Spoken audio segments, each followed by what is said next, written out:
AP Congress chief Sharmila ప్రస్తుతం సైలెంట్గా ఉన్నారు. ఆమె ఎక్కడా పెద్దగా కనిపించట్లేదు. రాజకీయ వ్యాఖ్యలు చేయటం లేదు. అయితే ఆమె సైలెన్స్ వెనుక కారణం ఏంటనేది ఇప్పుడు పెద్ద ప్రశ్నగా మిగిలిపోయింది. కాంగ్రెస్ పార్టీ ఆమెను తప్పించనుందా అనే అనుమానం కూడా ఉంది. లేకుంటే జగన్మోహన్ రెడ్డితో ఆమె సర్దుబాటు చేసుకున్నారా అనే ప్రశ్న కూడా వినిపిస్తుంది. ఎప్పుడూ సోషల్ మీడియా ద్వారా ఆమె యాక్టివ్గా ఉండేవారు. సమకాలీన అంశాలపై స్పందిస్తూ ఉండేవారు. కానీ ఎందుకో ఇటీవల ఆమె సైలెంట్ అయిపోయారు. ప్రెస్ మీట్లు కూడా నిర్వహించటం లేదు. అయితే ఏదో తేడా కొడుతుంది అన్న అనుమానాలు కలుగుతున్నాయి.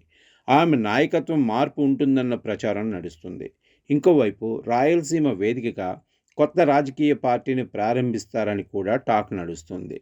ఇప్పటికే పార్టీని నడపలేక కాంగ్రెస్ పార్టీలో విలీనం చేసిన సంగతి తెలిసిందే. అందుకే ఈ సాహసం చేయరని సన్నిహితులు వ్యాఖ్యానిస్తున్నారు. దీంతో ఆమె పొలిటికల్ జర్నీ ఎలా ఉండబోతుంది అనేది చర్చగా మారింది. తెలంగాణలో తన తండ్రి పేరిట రాజకీయ పార్టీని ఏర్పాటు చేశారు షర్మిల.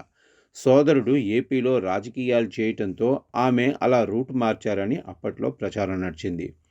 అయితే అక్కడ పార్టీని నడిపించలేక ఆమె తన పార్టీని కాంగ్రెస్లో విలీనం చేశారు. అదే కాంగ్రెస్ పార్టీకి ఏపీ బాధ్యతలు తీసుకున్నారు.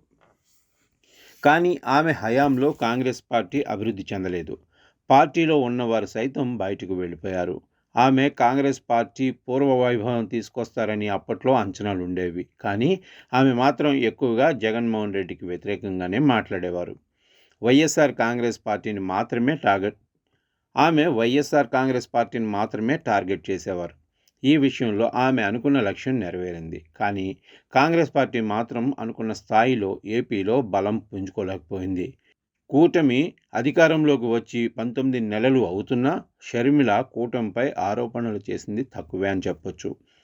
ఆమె వ్యక్తిగత ఎజెండాతో పనిచేస్తున్నారని అధిష్టానానికి ఆమె మీద ఫిర్యాదులు కూడా వెళ్ళాయి. ఈ క్రమంలో ఆమె మార్పు ఉంటుందన్న ప్రచారం జరుగుతోంది.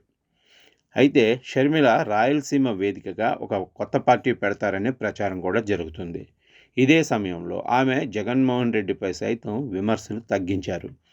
అయితే కుటుంబంలో రాజీ జరిగిందని, సోదరుడితో ఆమె కలిసిపోతారని పొలిటికల్ వర్గాల్లో ఒక చర్చ బలంగా జరుగుతుంది. అందుకు తగ్గట్టుగానే ఆమె సైలెంట్గా ఉన్నారు. ఎటువంటి రాజకీయ వ్యాఖ్యలు చేయటం లేదు. ఆమె నుంచి రాజకీయ ప్రకటనలు రావటం మానేశాయి. అయితే షర్మిల విషయంలో వైఎస్ఆర్ కుటుంబ అభిమానులు కలగజేసుకున్నారని, అందుకే ఆ కుటుంబం అంతా కలిసిపోయిందన్న ప్రచారం జరుగుతుంది. మొన్ననే వైఎస్ జగన్ దంపతులతో షర్మిల కుమారుడు కనిపించాడు. అప్పటి నుంచి షర్మిల కూడా పొలిటికల్గా సైలెంట్ అయ్యారు. ఈ పరిణామాలన్నీ చూస్తుంటే మాత్రం షర్మిల యూటర్న్ తీసుకుంది అనే అనుమానాలు పెరుగుతున్నాయి. మరి అందులో వాస్తవం ఎంత ఉందో వేచి చూడాల్సిందే.